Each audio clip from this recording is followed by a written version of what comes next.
Sholat. Mungkin kita sering dengar kata ini, bahkan melakukannya setiap hari ya. Tapi hari ini kita akan coba bedah sholat dari sudut pandang yang sedikit berbeda.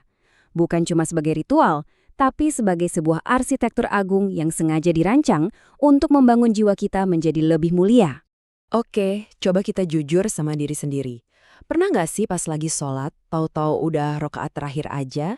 Pikiran kita melayang kemana-mana, ke kerjaan, ke masalah sehari-hari, gerakannya udah kayak robot, otomatis. Kalau Anda pernah ngerasain itu, tenang, Anda nggak sendirian.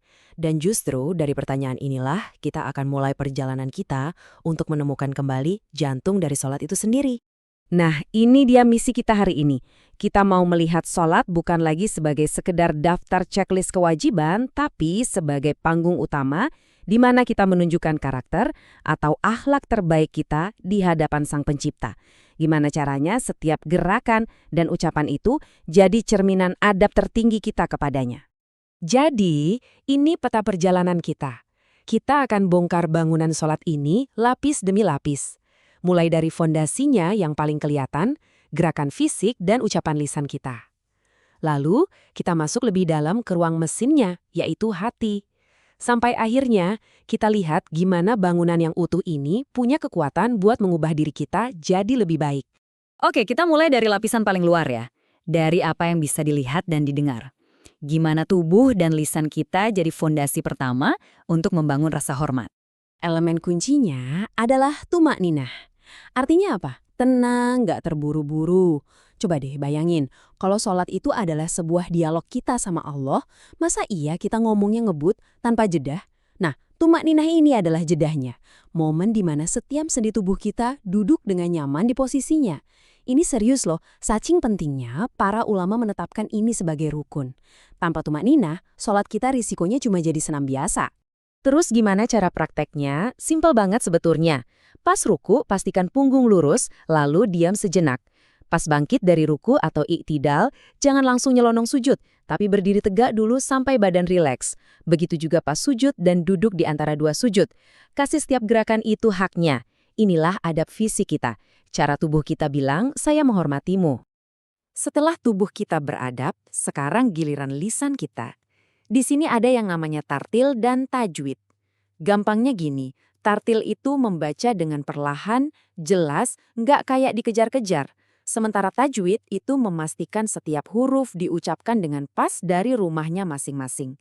Ini bukan cuma soal benar dan salah, tapi ini adalah bentuk penghormatan intelektual kita pada kalam ilahi. Dan perintah ini bukan karangan manusia loh, ini datang langsung dari Sang Pemilik Firman.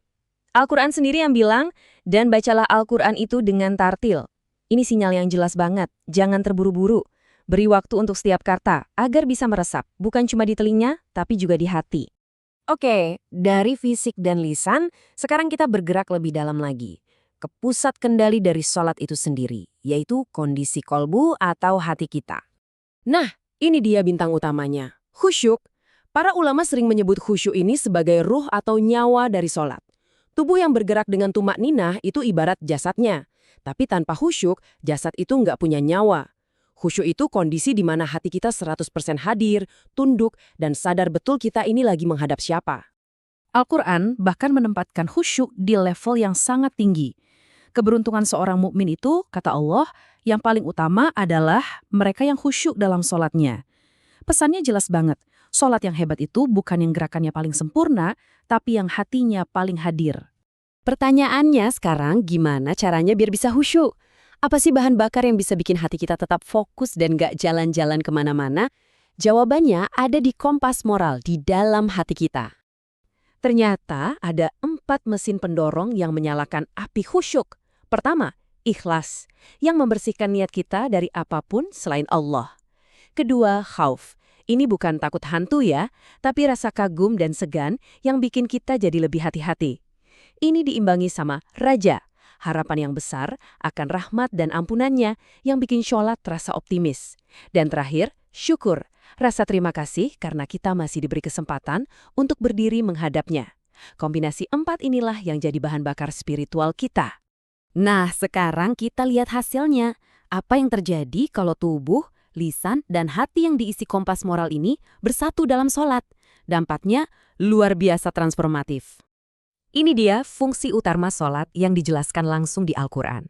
Sholat yang berkualitas itu bekerja seperti perisai moral, yang secara aktif melindungi kita dari dua jenis keburukan, fahsya dan munkar. Apa bedanya? Gampangnya gini, fahsya itu penyakit hati, sombong, iri, dengki yang adanya di dalam. Sholat melawannya dengan cara memaksa kita menaruh dahi, bagian tubuh kita yang paling mulia, di lantai saat sujud. Ini terapi kerendahan hati yang paling ampuh. Nah, kalau mungkar, itu kejahatan yang kelihatan. Tangan yang mencuri, mulut yang menyakiti, sholat melatih kita disiplin, jadi semacam alarm pengingat 5 kali sehari. Yang lebih menarik lagi, ternyata manfaat spiritual dan moral ini punya jembatan ke dunia sains modern loh. Para ilmuwan saraf menemukan ketika kita sholat dengan khusyuk, otak kita itu memproduksi lebih banyak gelombang alfa. Ini adalah kondisi otak yang paling ideal. Rileks, tapi tetap waspada dan fokus. Bahkan bisa mencapai gelombang delta, yang biasanya muncul pas kita tidur nyenyak, yang menandakan fokus yang sangat dalam. Secara kimiawi, sholat yang baik itu menurunkan hormon stres kortisol dan mengaktifkan bagian otak depan kita, pusat logika dan kontrol emosi.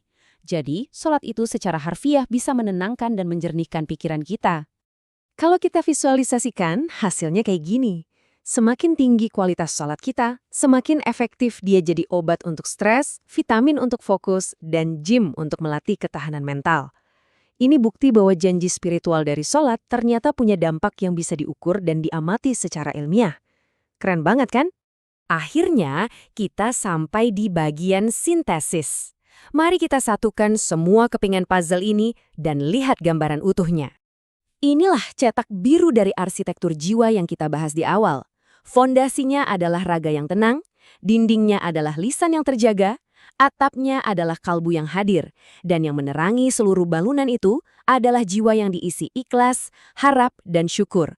Kalau semua elemen ini menyatu, hasilnya bukan lagi sekedar ritual, tapi sebuah mahakarya, pribadi yang berkarakter mulia dengan kesehatan mental yang prima. Jadi, poin terpentingnya adalah ini. Sholat itu bukan tujuan akhir. Ia adalah sebuah proses, sebuah sarana kalibrasi harian yang dirancang untuk terus-menerus membentuk kita menjadi versi terbaik dari diri kita sendiri. Sebagai penutup, saya mau tinggalkan satu pertanyaan untuk direnungkan. Bagaimana jika pada sholat Anda berikutnya, Anda tidak hanya sekedar menunaikan kewajiban, tetapi secara sadar sedang merekayasa ulang seluruh arsitektur jiwa dan karakter Anda? Kira-kira apa yang akan berubah?